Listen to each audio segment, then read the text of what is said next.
Uma das coisas mais complicadas que existem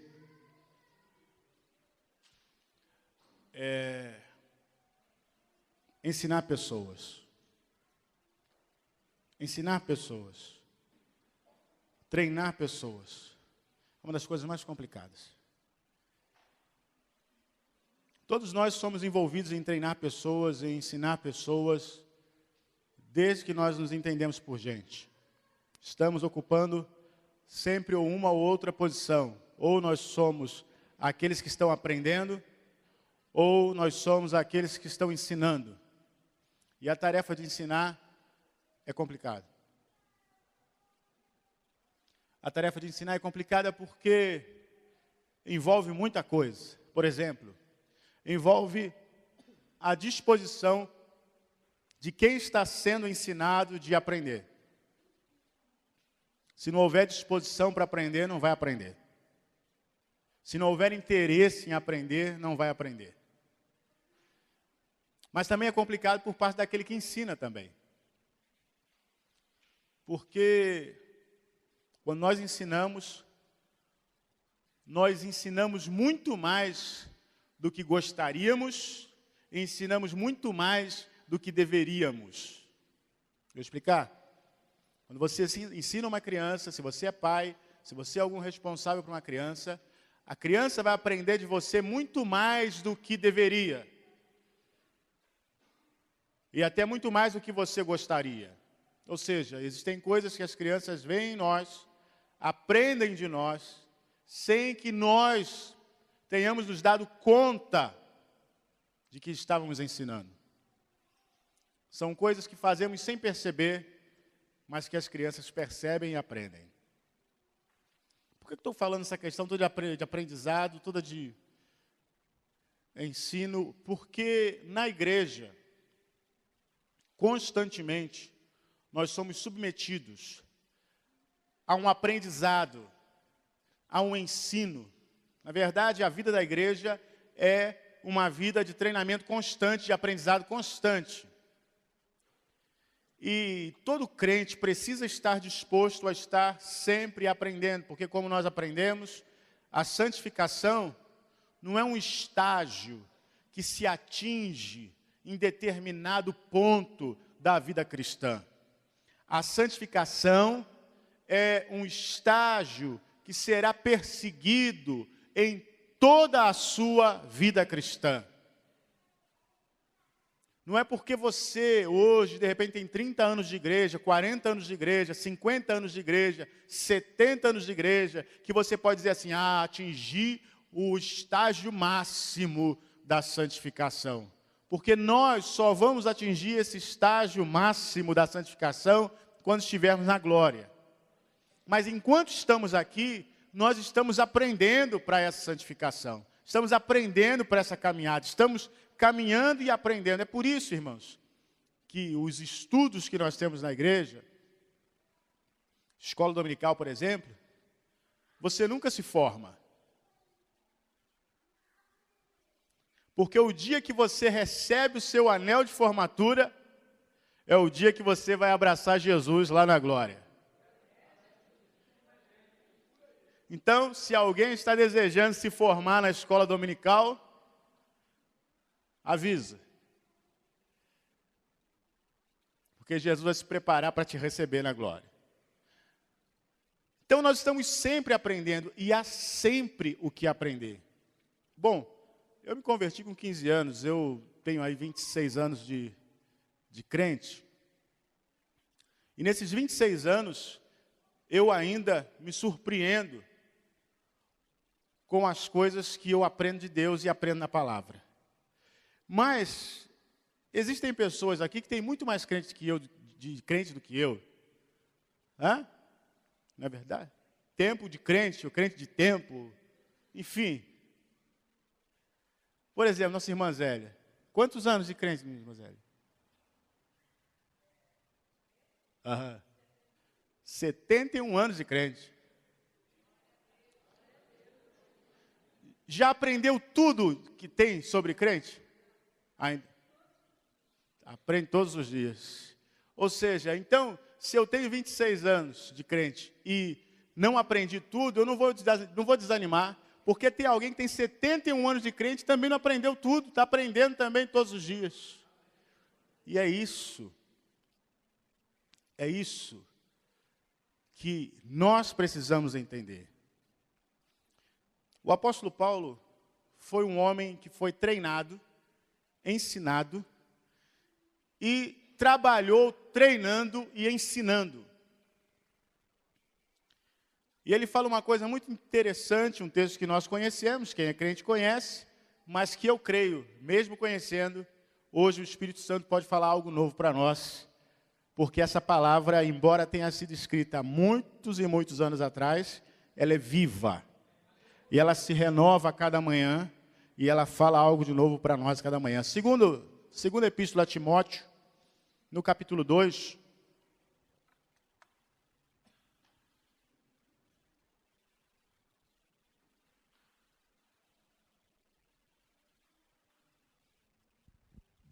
versículo 14.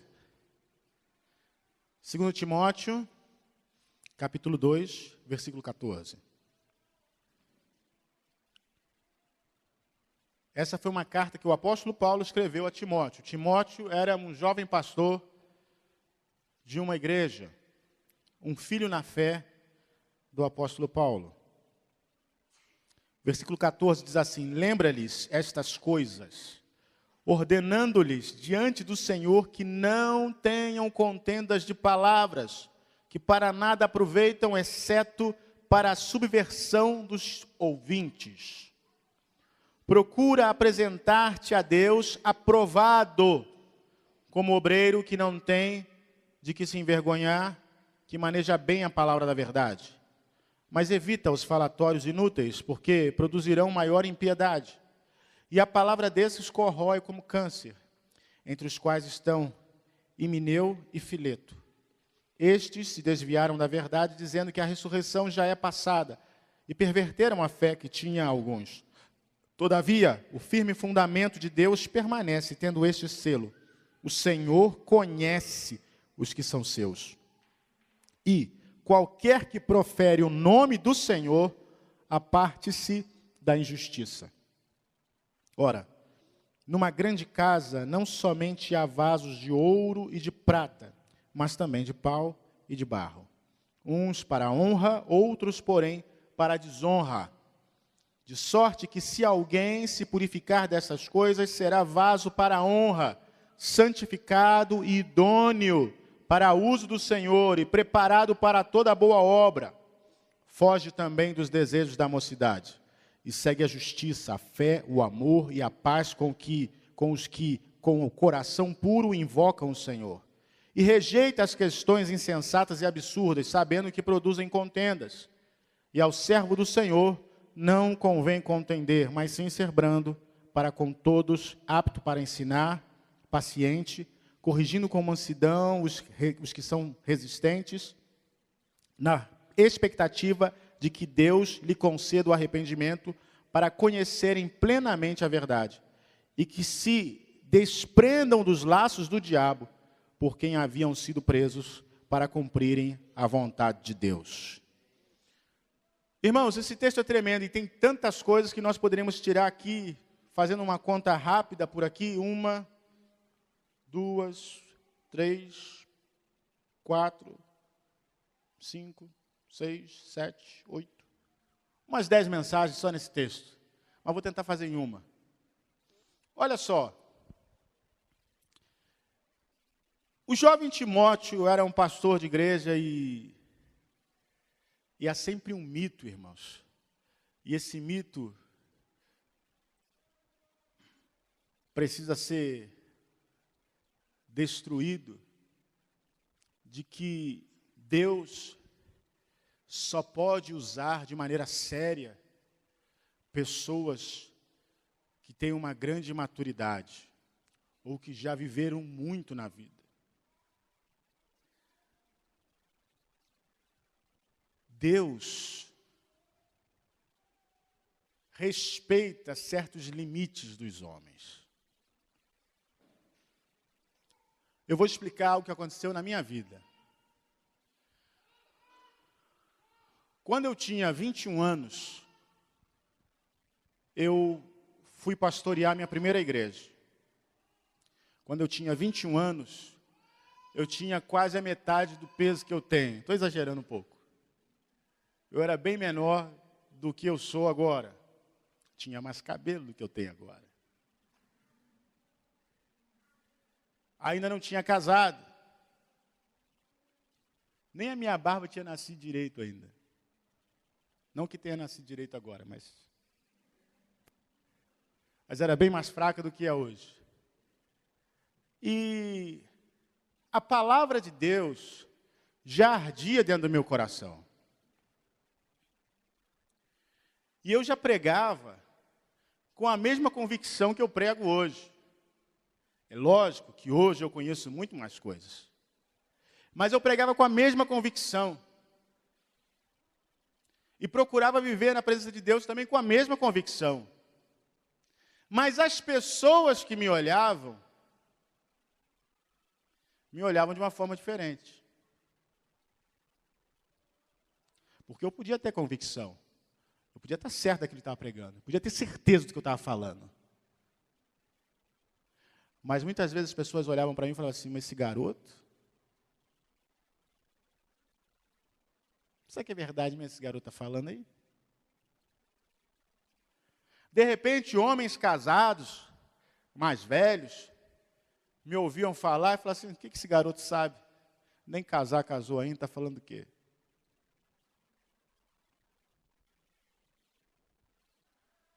Hoje a coisa mudou. Hoje eu tenho 41. Hoje eu tenho 2 filhos, já crescidos. Hoje tem uma igreja desse tamanho. Hoje, quando eu falo, alguém pensa assim, não. Mas eu tenho a mesma convicção que tinha há 20 anos atrás. Eu creio nas mesmas coisas que eu cria há 20 anos atrás. Eu creio no mesmo Deus e prego a mesma palavra que eu pregava há 20 anos atrás.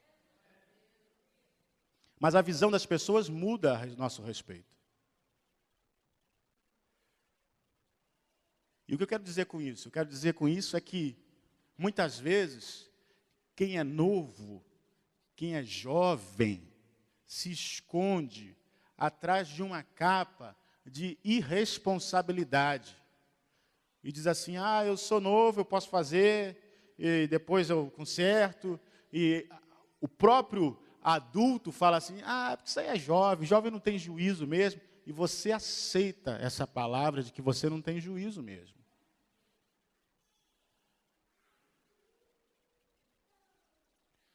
Só que se você quiser viver como alguém sem juízo, o problema é seu, você pode viver. Mas se você quiser experimentar as coisas de Deus de maneira completa e plena, você precisa ouvir essa palavra aqui hoje. Porque esse jovem Timóteo, quando começou a pastorear, segundo a história, ele tinha apenas 17 anos. E ele deve ter enfrentado situações como eu enfrentei. E como qualquer jovem enfrenta. Mas o apóstolo Paulo dá um conselho aqui que é o conselho chave para a vida de qualquer um que quer servir a Deus de maneira séria, de maneira correta. Primeiro, ele fala para Timóteo que ele precisa lembrar as pessoas algumas coisas. Que contenda de palavras não leva a canto nenhum. Sabe uma coisa que todo mundo que é jovem, numa posição de ministro, passa?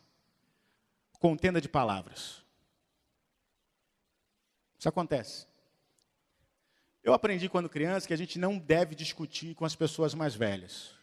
Quem é de mais idade aprendeu isso. Então, quando você vê uma pessoa de mais idade, você não discute. Você baixa a cabeça, fica quieto e deixa a coisa correr. Você não discute. Mas, quando você vê uma pessoa jovem, não. Quando você vê uma pessoa jovem, você discute. Você quer bater questão. Não, mas tu está errado. Não, mas é isso, mas é aquilo e aquilo outro. E o apóstolo Paulo fala para Timóteo, meu filho, olha só, diz para eles que eles não podem, de maneira nenhuma, ordena a eles, diante do Senhor, que não tenham contendas de palavras. Isso é a parte deles. E a sua parte? Procura apresentar-te a Deus aprovado. Deixa eu falar uma coisa, o que você faz, como você vive, você não tem que se apresentar para o homem, não, mas é apresentar para Deus. Tem muita gente preocupada em como vai aparecer para o homem, e não se preocupa como é que Deus está vendo. Para o homem, você pode até parecer aprovado, mas Deus é que sabe. Quando a gente lê lá em Gênesis a história de Caim e Abel, quem lê superficialmente não entende por que Deus rejeita a oferta de Caim e aceita a oferta de Abel. Quem olha assim, eu já vi até pastores pregando isso, falando assim, é porque Deus não queria oferta de folha, não queria oferta de verdura. Ridículo isso. Porque se você é lavrador, você só vai ter isso para ofertar.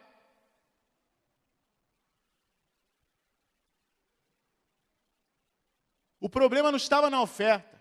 O problema estava no coração de quem estava ofertando. Deus já tinha visto o coração de Caim muito antes. E o que Deus falou para ele? Acaso, se procederes bem, não serás aceito? O que tem a ver? Tem a ver com a oferta ou tem a ver com o proceder dele? Tem a ver com o proceder dele. Então tem que se apresentar a Deus, porque é Deus que está vendo. E para Deus não dá para mentir. Você pode mentir para todo mundo. Mas para Deus, Deus sabe quem você é. E mentir para Deus é assim. Uma hora você vai cair do cavalo. Uma hora a coisa vai ficar ruim, vai ficar feia. Porque você está mentindo para as pessoas. Mas Deus está te vendo. Então Paulo fala para ele, procura te apresentar aprovado a Deus. Como o quê? Como obreiro que não tem do que se envergonhar. Diante das pessoas? Não, diante de Deus. Porque se você não tem do que se vergonhar diante de Deus, também não vai ter do que se vergonhar diante das pessoas. Que embora não tenha aprendido tudo sobre ser crente, que não tenha aprendido tudo sobre Deus, embora que não tenha aprendido tudo, sabe manejar bem a palavra da verdade.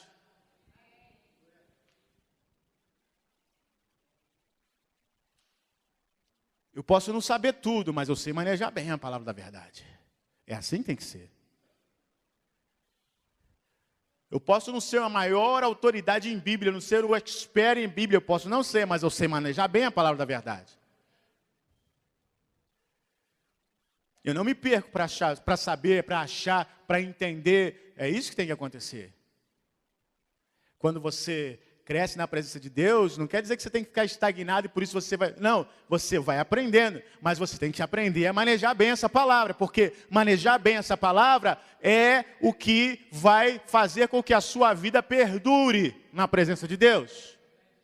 Ou você esqueceu que a palavra é a espada?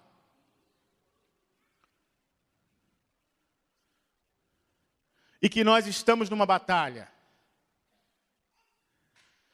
Todo soldado que vai para uma batalha, que tem uma espada que não sabe usar, vai fazer o quê?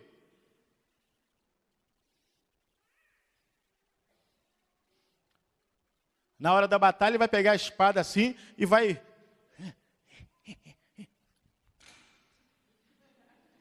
Vai jogar no inimigo a espada. Porque ele não sabe lutar, então ele joga a espada. É por isso que a Bíblia diz, tem que se apresentar aprovado, como obreiro que não tem de se vergonhar e que maneja bem a espada da verdade. Glória a Deus. E olha como é que comprova que era isso que eu estava falando. Paulo fala no versículo 16, evita os falatórios inúteis. Porque, deixa eu falar uma coisa, isso é verdade. Hoje, gente, para falar de coisa inútil é crente. Coisa inútil e coisa que não sabe. Evita falatório inútil. Por quê? Porque esse falatório inútil só produz maior impiedade. E é verdade. Se o pecado já existe, o falatório inútil vai produzir um pecado maior ainda. Se a gente fizesse oração na proporção que a gente faz falatório inútil, Jesus, esse Brasil já tinha mudado. Olha, já seria um lugar, céu na terra. Porque o tempo que às vezes a gente perde para falar, e às vezes de coisas que a gente nem sabe, se a gente estivesse orando, as coisas tinham mudado há muito tempo. O apóstolo Paulo estava instruindo aquele jovem pastor, falando, olha só, esse falatório inútil, ele é, no versículo 17 ele fala isso, ele é como um câncer. Ele é como um câncer na vida da igreja. E um câncer parece uma comparação forte, mas é como é. Sabe por quê? Porque esse falatório inútil, normalmente, ele não acontece às claras. Ele não acontece no público. Ele acontece escondido. Ele acontece por baixo. É como um câncer. Quando a pessoa vai sentir algum sintoma, o câncer já tomou tudo. Quando alguém vai perceber o que aquela conversa toda está dando, ele já tomou a igreja toda, já não tem mais controle, já corrompeu. Olha o que ele diz. A palavra desses corrói como um câncer, entre os quais estão Himeneu e Fileto. Essas eram duas pessoas que se rebelaram. Eles desviaram-se da verdade, dizendo, o que eles estavam dizendo? Eles estavam dizendo que a ressurreição já tinha passado. Ou seja, uma doutrina que era a doutrina da igreja, Paulo lá em 1 Coríntios 15 explica a questão da ressurreição. Esses dois homens estavam no meio do povo falando assim, olha, isso aí já aconteceu, isso não vai acontecer não. Vocês estão aguardando uma ressurreição, vocês estão perdendo tempo, isso aí já era. Só que não era uma coisa tão simples assim. Eles criaram um movimento dentro da igreja. Não era um simples comentário, não. Eles começaram a querer enferrujar mesmo tudo aquilo que era pregado pelos apóstolos. E diz o texto que eles tiveram algum êxito, porque alguns foram com eles nessas heresias. E esses falatórios inúteis, irmãos, eles vão entrando nas vísceras da igreja. E vai contaminando tudo. E quem está no caminho vai sendo contaminado também. É por isso que o que acontece? Qual é o tratamento quando a pessoa tem um câncer? Hoje tem quimioterapia, radioterapia, enfim, tem uma série de tratamentos. Mas o tratamento mais comum é a remoção do câncer. E a remoção do lugar afetado. Esse é o tratamento. Tem que tirar. Por quê? Porque se deixar ele ali, ele vai continuar espalhando e vai contaminar mais, e vai espalhar mais, e vai prejudicar mais.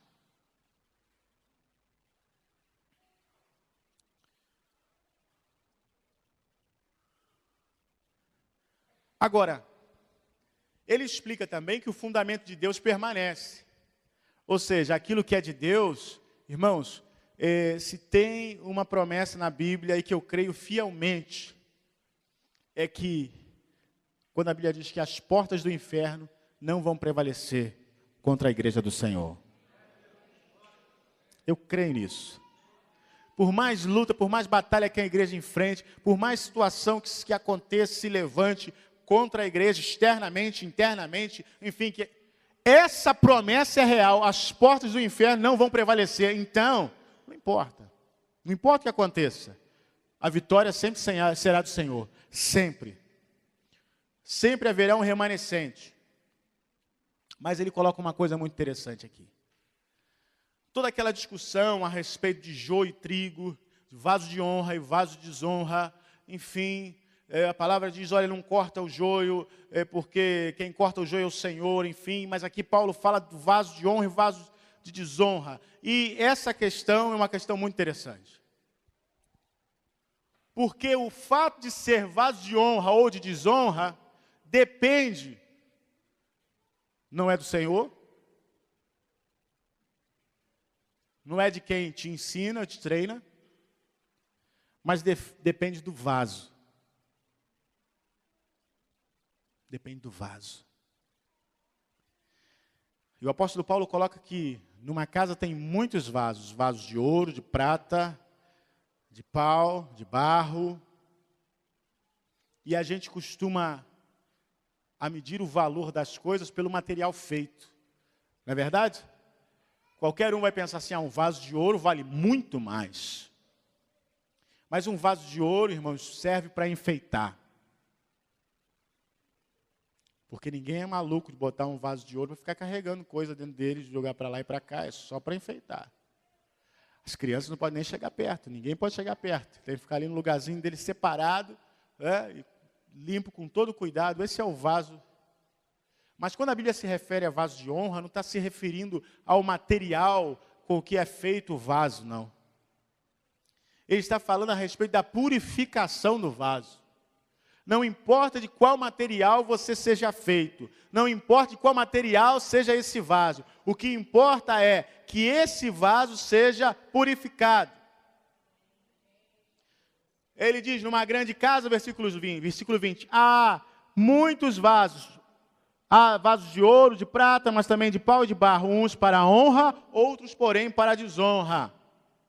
Mas no 21 ele diz, de sorte que se alguém se purificar destas coisas, que coisas? Ele está falando aqui sobre falatório inútil, dissensão no meio da igreja, desvio da verdade, distorção da palavra. Irmãos, a pior coisa que tem é encontrar um crente distorcendo a Bíblia. Inventando coisas que a Bíblia não diz, para o seu próprio benefício. Para o seu próprio benefício. Existem pessoas que não aceitam perder uma discussão. Não aceitam perder uma discussão. Então, se ele começa a discutir com alguém, e ele está vendo que está perdendo, ele faz de tudo para não perder. E às vezes até distorcer a Bíblia.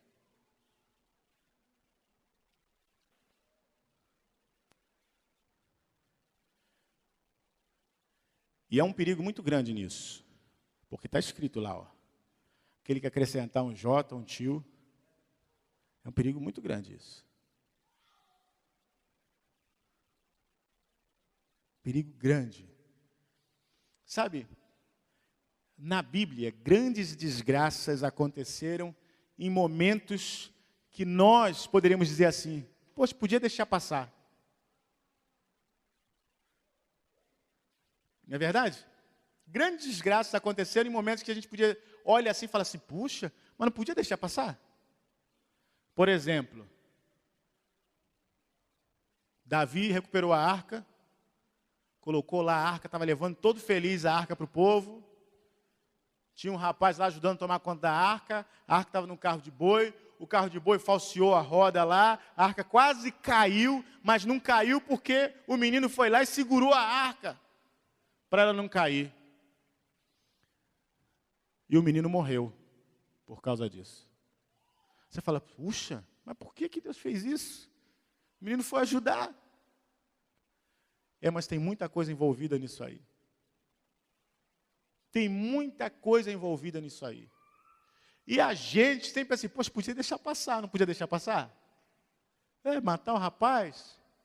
Primeiro, a arca nunca deveria ser carregada em carro de boi. Quem deveria carregar a arca deveriam ser os levitas.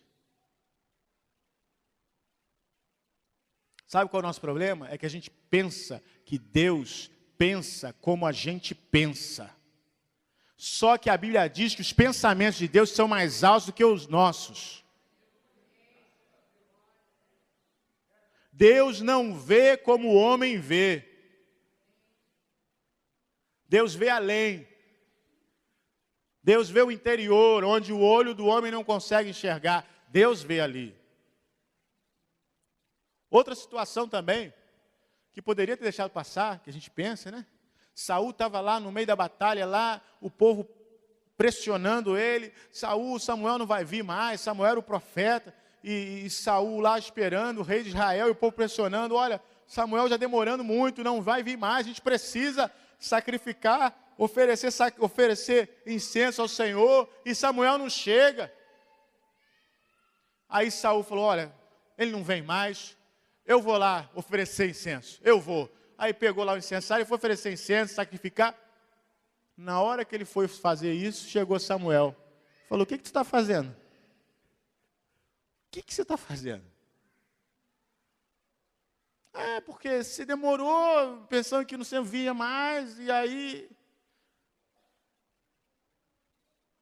perdeu a bênção. Alguém poderia falar assim, poxa, mas foi só isso, poderia deixar passar. Irmão, esse é o nosso problema, a gente acha que tudo pode deixar passar. Mas tem mais. Tem mais. Miriam e Arão. Um dia se sentiram menosprezados. Acharam de repente que Moisés estava aparecendo demais. Moisés estava brilhando demais. E Moisés era o irmão mais novo. E Miriam e Arão falaram assim, mas que negócio é esse que Deus fala só para Moisés? Fala por nós também. Deus também fala por nós. E aí começaram a falar mal de Moisés, porque Moisés se casou com uma etíope. E começaram a falar mal da cunhada. Falaram assim, foi casar com aquela mulher, e a confusão que ele está arrumando com isso aí, isso não vai dar certo. E aí, o que aconteceu? Arão e Miriam ficaram leprosos. Numa situação que você pensa assim, poxa, poderia deixar passar. É só uma briga de família, é um irmão falando mal do outro. Irmãos, nós precisamos entender uma coisa. Com as coisas de Deus, não existe família, não existe amigo, não existe nada disso. Deus é Deus de A e de B. Deus é Deus de pai, de mãe, de irmão, de tio, de sobrinho, de qualquer um. Não existe esse negócio de família diante de Deus, não. Deus, eu facilitei porque é da minha família. Deus não vê esse negócio, não. Deus não vê isso. Porque na hora da punição também não.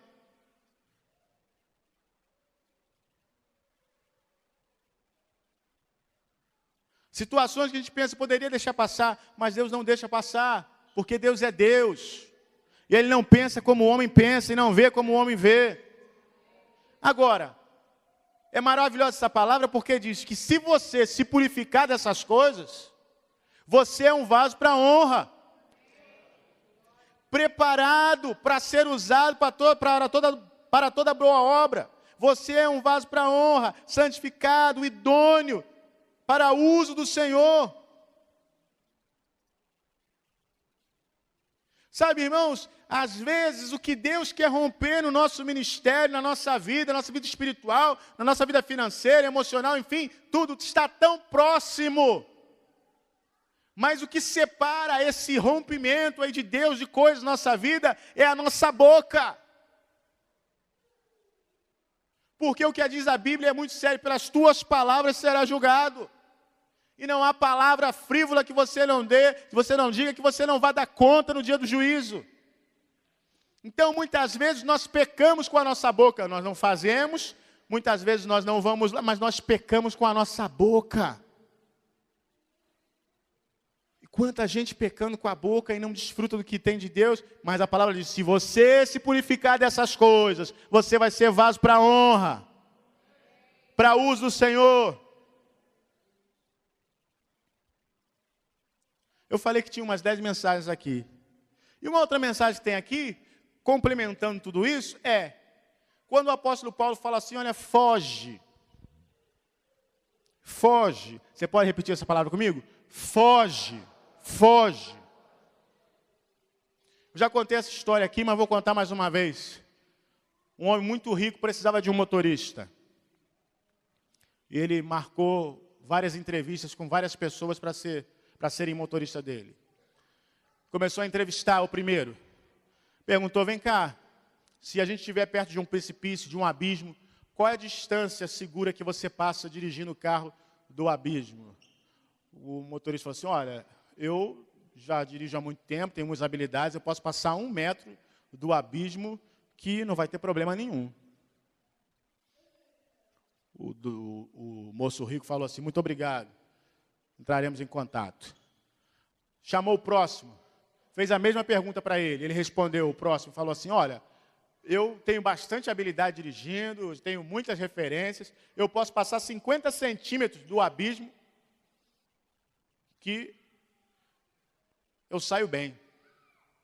Aí ele falou, muito obrigado, pode ir, entraremos em contato. Aí veio o terceiro, e ele fez a mesma pergunta.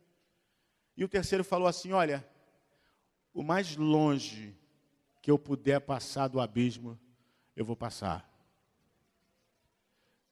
E aí o Senhor falou assim, olha, você está contratado. Porque eu não quero ninguém para arriscar a minha vida. Irmãos, quando a palavra diz foge, é foge.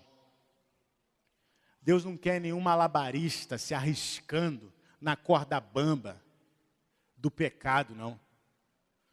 Deus não quer ninguém que fique brincando com o pecado, porque a história de alguém que ficou brincando com o pecado, qual foi? O final, o início, ele perdeu o voto que ele tinha com Deus. Foi a primeira coisa. Quando ele perdeu o voto que tinha com Deus, Satanás ganhou abertura para entrar na vida dele. Quando Satanás entrou na vida dele, o que ele fez? Primeira coisa que faz, cegou ele. É assim que o diabo faz, cega a pessoa. Então, querido, foge dos desejos da mocidade. Tem gente, eu comecei essa palavra falando sobre mitos, né? E um outro mito sobre a juventude, sobre a mocidade, é assim, você é jovem, tem que aproveitar a vida. Esse é um outro mito. Tem muita gente aproveitando a vida após a morte no inferno. Quantos jovens aí que, eu estou aproveitando a vida e não viveram mais. Porque morreram. Porque a ideia de aproveitar a vida é arriscar a vida. Aproveitar a vida não é arriscar a vida. Uma vez eu ouvi alguém falando assim que, eu fiz daqui do Soberbo até Guapi em 6 minutos. Você foi que de helicóptero? Fui do Soberbo a Guapi em 6 minutos. Você foi em 6 minutos? Você acha que isso é vantagem? Você parou para pensar quantas vezes você arriscou no meio da serra? A sua e mais de um monte de gente? Que vantagem é isso? Para fazer isso, não precisa ser bom de volante, não, só precisa ser maluco. É só ser maluco.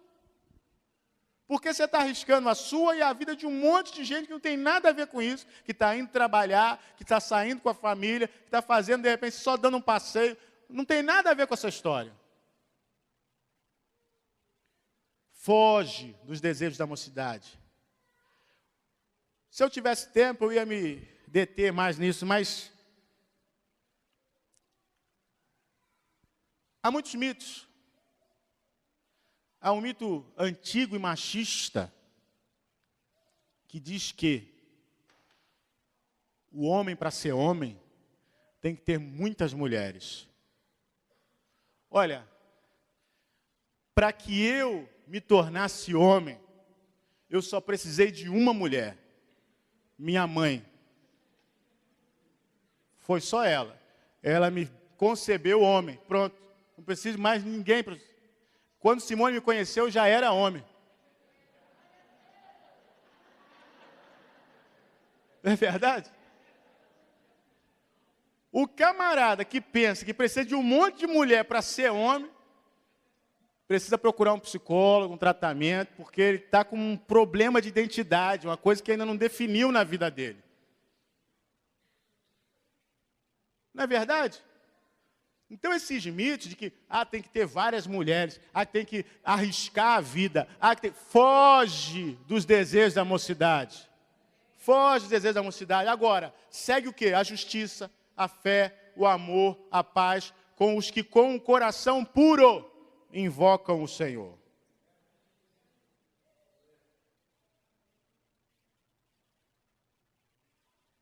Glória a Deus.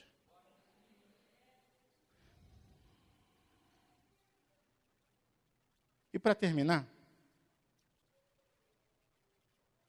só uma coisinha.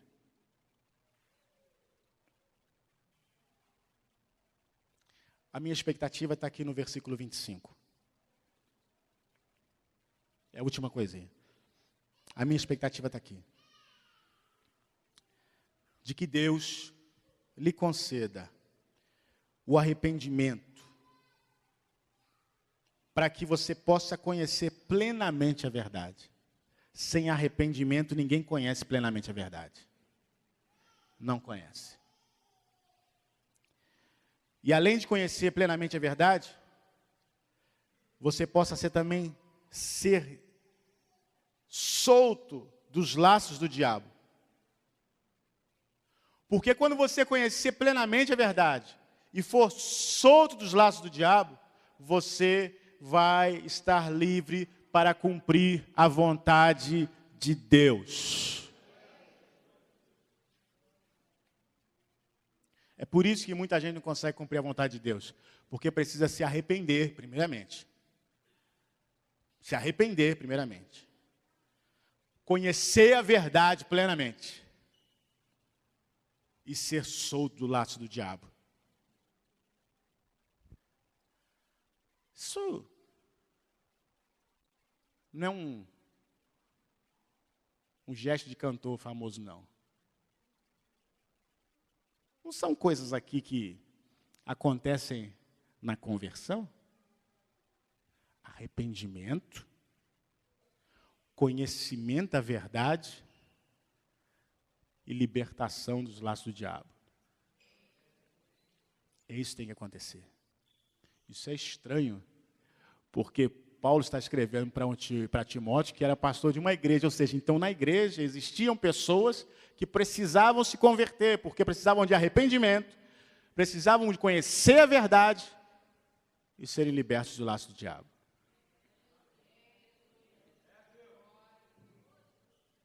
Glória a Deus. Nós vamos orar. Essa é a minha expectativa, esse é o meu desejo, essa é a minha oração. Que isso aconteça na vida de cada um de nós. Fica de pé em nome de Jesus.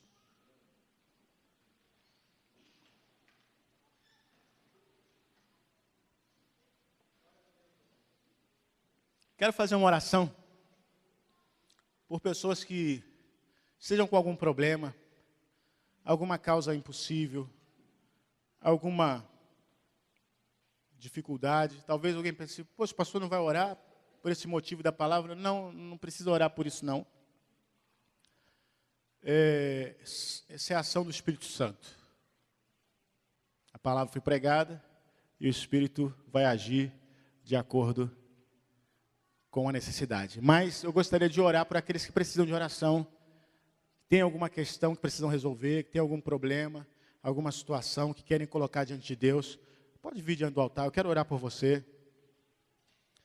Talvez seja uma enfermidade, talvez seja uma questão de trabalho, talvez seja uma questão em família, não sei. Mas eu gostaria de orar por você.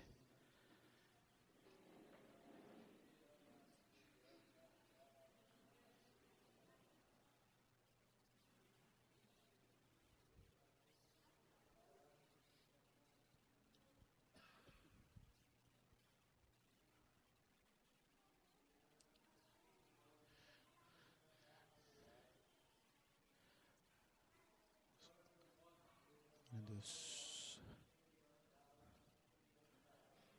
Senhor, em nome de Jesus, nós te louvamos, Pai, nós te agradecemos porque a tua palavra é fiel e verdadeira e ela não nos deixa enganar de maneira alguma. Nessa noite, meu Pai, que está o teu povo diante do teu altar. Senhor, eles precisam de uma bênção do Senhor, eu não sei o que eles precisam, eu não sei se é algo espiritual ou se é algo material, se é algo talvez sentimental, meu Deus, eu não sei do que é, mas o Senhor conhece cada coração e cada pedido. Meu Deus, em nome de Jesus, nós oramos pelo impossível. Nós oramos, Pai, para que portas sejam abertas. Nós oramos, Senhor, para que enfermidades sejam repreendidas, em nome de Jesus.